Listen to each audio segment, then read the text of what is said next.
Hi, this is Crafty Lady Abby, and today we are going to be doing a painting project.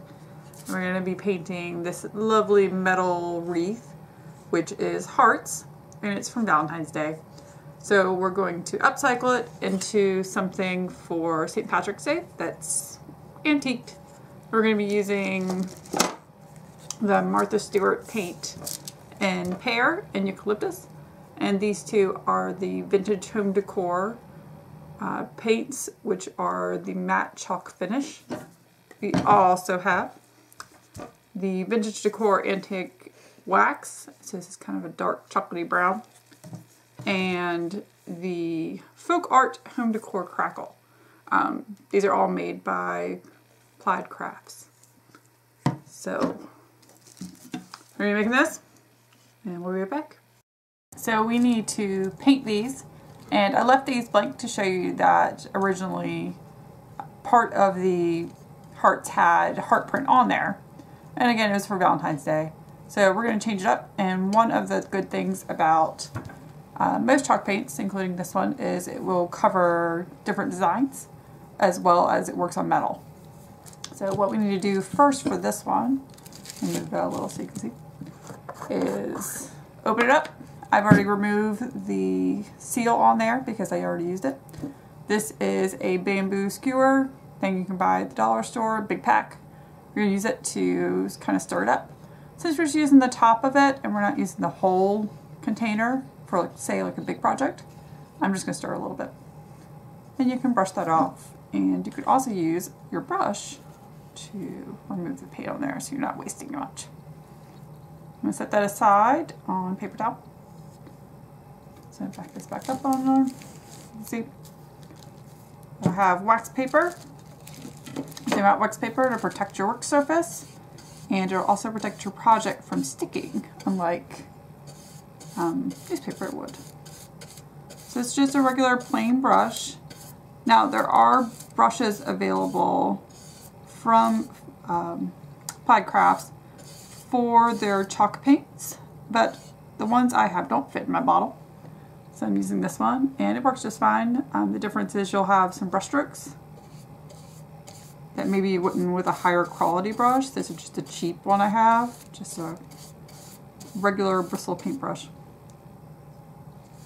So after you've covered everything, and as you can see, it's covering really well. And it's covering well on the part that had print on there too. So that is good.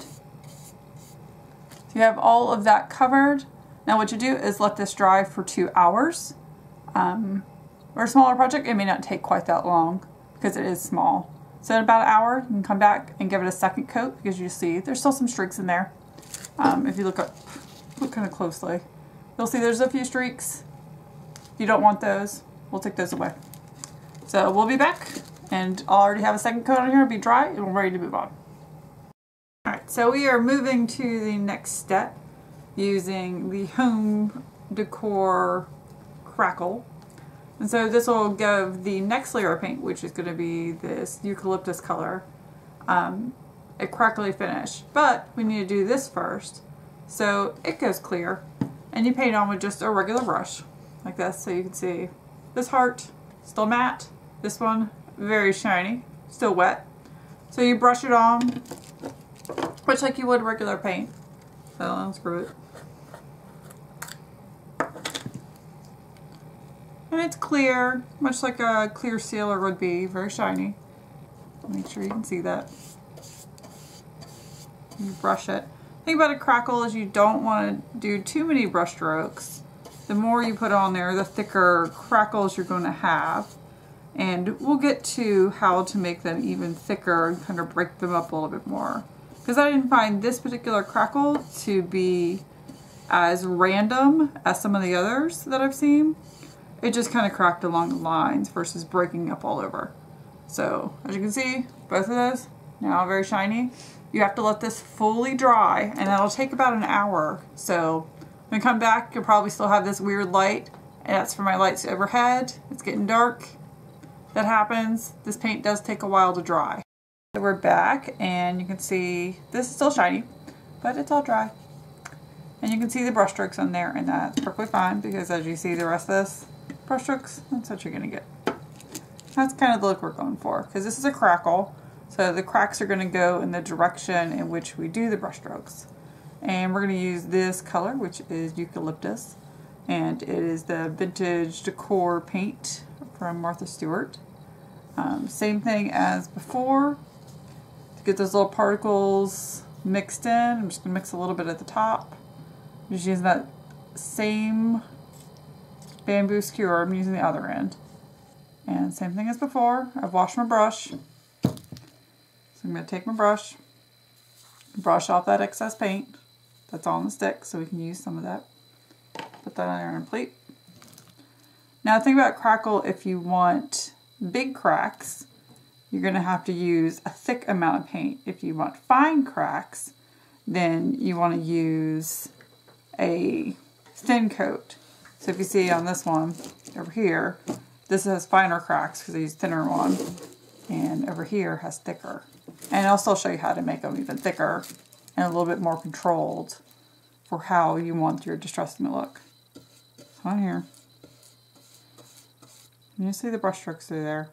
Now you don't want to work it too much because if you go over it too much, it's going to mess up how it's cracking. So try to get a nice even coat as quickly as you can. And it might look a little sloppy, but you can clean it up around the edges later. And with the layers that you're going to put on there, that's not going to matter too much. So get a nice amount on there. Paint it on. More on your brush if you need it. Get all around those little edges. Make sure it's going in the same direction, because you can see this one's already starting to crackle compared to this one that we just finished. So I'm going to wipe off my brush. I'm not going to set that down. I'll wipe off the brush because you want to save any of the excess paint that you can. And you can just wash this off with soap and water. Again, exact same brush that I used to do the light green. And it's the same brush that I used to do the crackle. I just washed them in between. So that's it for this. It needs to dry fully. And that's going to take a good hour. So I'll be back in a little bit. Alright, so we're back. And you can see that's all crackled now. So what we're going to do next is add some of the dark wax around the edges. So that's what it looks like. Kind of like chocolate pudding. And we use this brush, which is a waxing brush. So you dip it in just a little. Get that on there. And to the side, to get some of this off, what I'm going to do is just kind of rub it. You can see. And that gets more of it across the bristles. So rub it on there, kind of pounce it. And you're going to go around the edges.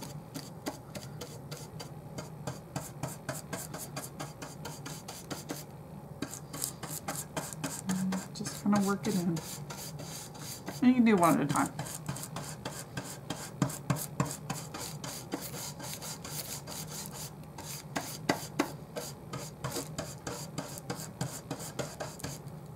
And what I'm going to do is take a wet paper towel. Now you can take a damp cloth too, but I find that they get really messy fast, and this is cheap, easy.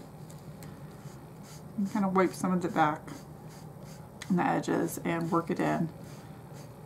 And you might notice that some of the green will come up too. And this is just working it into those fine cracks that we made. And you'll see, it's messy. Just find a different corner. And if you find that you take too much off, you can add more back. And if this is still kind of damp, you can kind of rub it, and you'll notice some of it will come off. And that's because the chalk paint isn't sealed yet, and we'll get to that at the end. So you can distress it further, and you'll see some of that green that's coming up on here. So you just find a different corner, work it out. Now you just want to pull up a little bit of it not much if you want your cracks to be bigger. So just keep on working at it until you like your results. If you want to add more brown, kind of like what these are, you can kind of lightly dust it over top to kind of age it more. And that'll darken that light green too. Pounce it in there, wherever you like. You'll see some of that came up. Roll it off, you're good. So I'm going to do the other one. We're going to let these both dry completely. So we're back. And both these are dry, and they really don't take very long, maybe 20 minutes at the most, because they're little and there's not much on there. So what you're going to do is use the Vintage Decor clear wax, which kind of looks like vanilla pudding instead. And you're going to get some of that on there. If you have any excess, you can just rub it off on the side of the bottle, because this is a little bit more liquidy than the brown is. So what you can do is just paint it on there, kind of work it in there like you would paint, but because of the texture, it's not going to go on exactly the same. Dip a little more in there if you need it. Rub it on there.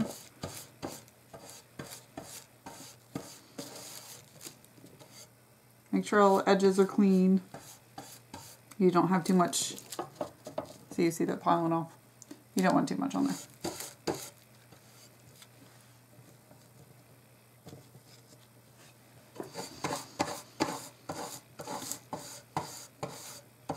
So after all of this is dry, what you're going to do is just take a dry paper towel or a dry cloth and buff it. So you're just going to rub over top of the dry, and it'll kind of bring up the sheen of it and make it not quite as flat. You can leave it flat if you want though. I kind of like it like that. I like the matte on there. But after this is all dry, and like I said, it won't take very long for it to dry, you're going to just hang it up. This one has a little loop on it. You can just add whatever little cord you want to hang up. If you want, you can make a big bow, whatever suits your needs. I like it the way it is. It's already pretty complicated with all of that. So that's it for this. Now the Martha Stewart Vintage Decor paints come in a bunch of different colors, and Folk Art also has their own paints that come in 40 different colors or so. So if kind of green isn't really a thing, you can paint whatever colors you want. You can add multiples, whatever suits your style. So whatever colors you choose, I hope you have fun with it.